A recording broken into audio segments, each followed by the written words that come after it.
They tied him so damn tight, you know. You try to fight, it just cuts into you. How can you just kill a 12-year-old in the middle of a very busy intersection and no one knows anything? How can that be? Their bodies were tossed by public roadsides, almost as if to taunt officers. Christmas is something that Jill was really looking forward to. We were being told that these were isolated incidents. They were working on them and to be careful, but there still was no child killer out there that was a serial type of killer. So our communities were on edge. The whole community was in terror. We were all over the map with theories and who was involved. It was torture. This was not one killer. It's one of the most notorious unsolved cases in Michigan. From February 1976 to March 1977, 4 kids were kidnapped and murdered in Oakland County along the Woodward corridor. Their bodies left in the snow along highways and in parking lots. The entire community was frozen in fear.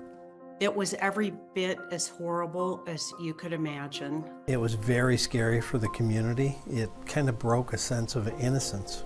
The monster behind it became known as the Oakland County Child Killer. 50 years later, the case remains unsolved. So you still believe this case could be solved? 100%. Somebody out there, I think, at some point, if they're still alive, had real information, and either because of fear or participation didn't divulge it. February 15th, 1976. 12-year-old Mark Stebbins was snatched near his Ferndale home. 4 days later, his body was found in a strip mall parking lot in Southfield, smothered, sexually abused, with rope marks binding his wrists and ankles. Why would somebody take my brother off the street and do such brutal things and murder him? On December 22nd, 1976, 12-year-old Jill Robinson vanished after an argument with her mother. Her body was found days later along I-75 near the Big Beaver exit in Troy, shot in the head. She was missing from December 21st. And then left. And then they found her the day after Christmas. On January 2nd, 1977, 10-year-old Christine Mahalik disappeared while walking to a 7-Eleven in Berkeley. 19 days later, her body was buried in a snowbank in Franklin Village, smothered to death. Christine Mahalik called her mom because she wanted to walk up to the 7-Eleven, and her mom said, okay, but be very careful. It was 3:30 in the afternoon. On March 16, 1977, 11-year-old Timothy King went missing after leaving his Birmingham home to go to a pharmacy to buy some candy. 6 days later, his body was found in a ditch in Livonia, suffocated and sexually abused. I have one other statement to those persons or person who may be with Tim. I don't know if you have children or if you want to have some, but please treat Tim the same way you would your own kid. Talk to him. He's a talkative kid if you've spent some time with him. He was smart and funny and energetic, kind, thoughtful. He was just a wonderful kid. The killer held his victims for days, even weeks, bathing, feeding them, and washing their clothes before taking their lives. Then he left their bodies in plain sight, almost taunting police. We were all over the map with theories and who was involved, and was it the car with the hockey stick logo on the side? Was it a police officer that possibly was involved? Was it a priest? Was a person of authority that could get kids into the car without commotion? He was missing for a week. It was torture. This was not one killer. Over the decades, several suspects have been named. Men with ties to pedophilia and violent crimes, including Christopher Bush, Arch Sloan, Gregory Green, James Gunnels, and Ted Lamborghini.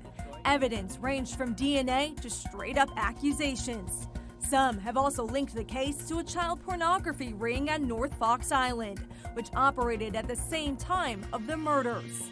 But none of these leads led to someone being charged with the murders. Many blamed investigative mistakes, infighting among agencies, and even an alleged cover-up. At the heart of this fight is the King family. Frustrated by the lack of progress, Timothy's dad, Barry, filed lawsuits against the state police and prosecutors, leading to the release of over 3,000 pages of documents. Documents that reveal the prime suspect, Christopher Bush. Bush was a convicted pedophile and the son of a high-ranking GM executive. He committed suicide in 1978, shortly after the killing stopped. In 2012, investigators said DNA testing cleared him as a suspect. Barry continued to feel dismissed by investigators and the prosecutor. In 2020, he died without answers. It's sickening what he had to endure the last 15 years of his life, just asking for transparency. And, you know, he understood they couldn't tell him everything, but he saw through what they were doing. And of course, you know, his kids, the three of us, we saw through it too. Today, Kathy and her siblings refuse to let this case die. We need someone to say, this is a cold case. This is the coldest of cold cases. Here's what we're going to do with the evidence. Here's what we're going to do with the documentation. And here's how we're going to evaluate whether there's been obstruction of justice in this case. Oakland County Sheriff Michael Bouchard agreed to sit down with us. I was a brand new boot. I was 20 years old. This was the biggest investigation of its time, a race against the clock. Probably one of the most vivid memories is the night when the young King boy was taken. Bouchard joined a massive search, stopping every car, hoping to catch the kidnapper before it was too late. Because the hope and prayer was, could you catch the car as it moved, Timmy King, maybe in the trunk or in the back seat somehow, bound up before he was killed.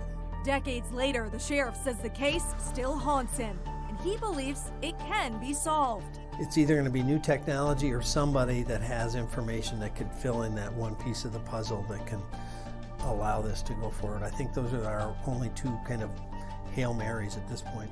Technology like mitochondrial DNA and genealogy. The only problem, much of the evidence is no longer viable or it's been used up during previous testing. Can we do things now that we couldn't do then with what we have? And that's constantly what we're re-examining. What else can we do? How has that changed? Do you think it was any of the people that have been named that could have been the killer? Yeah, potentially. There have been concerns about, you know, this case being, how would I say, obstructed, or there was a cover-up. What do you have to say to that? I never saw any evidence that there was a cover-up or a blockage by law enforcement. And if I did, I would call it out and I would push through it. I wouldn't tolerate it. In the meantime, Kathy keeps fighting, demanding evidence be retested, files digitized, and the case given to a dedicated cold case unit. But above all, she wants the truth. You know who I want to come forward? I want the cops who worked on this case, who knew or suspected how this investigation got derailed and why. I want them to come forward. It's on you now. The family and the victim deserve to have an agency that never gives up on them, and we haven't, and so we won't.